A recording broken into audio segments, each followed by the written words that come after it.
Well, that was day 2 of Captain Courageous. And the point we wanted to get across in today's lesson is that sometimes we do the right thing even when we don't have all the answers. We're courageous enough to trust in someone who knows more than we do so that we can achieve the goal that we wanted to achieve in the first place.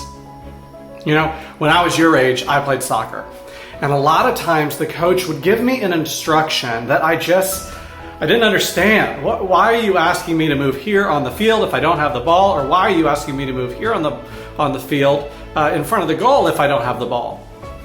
But many times, like when I'm running into the box to try to score a goal without the ball, and the coach told me to do it, suddenly the ball would end up at my feet because it was designed to do that, and the coach knew more than I did, and I had to trust him. And even though I didn't have all the answers, I could trust that someone who was wiser than me did. Well, the same thing happens in the Bible. You know, after Moses died, Joshua becomes leader of the Israelites. And Joshua is commanded to lead his people into the land of the Canaanites and to take out the land. But there's a really big problem.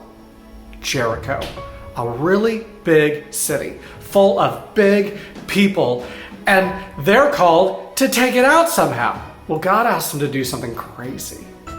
He says, look, this is what I want you to do. I want you to walk up to Jericho. I want you to walk around it one time for 6 days straight. Crazy, huh? But it gets even weirder. On the 7th day, I want you to go and walk around it 7 times. And then I want you to shout and blow your trumpets really loud, and then the walls will come tumbling down. Now, if I were Joshua or one of the Israelites, I'd be like, okay, our God is weird. You're asking us to do what? How can we trust you? How can we be courageous enough in the midst of our fear of these large people to go do something so absurd? But you know what happened?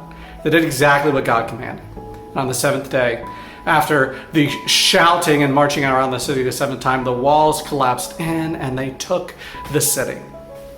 You see, sometimes trusting God is following His word and following His commandments, even when we don't understand them fully. But when we do, we learn to trust and love God more, and we learn how to be courageous in the midst of our fears.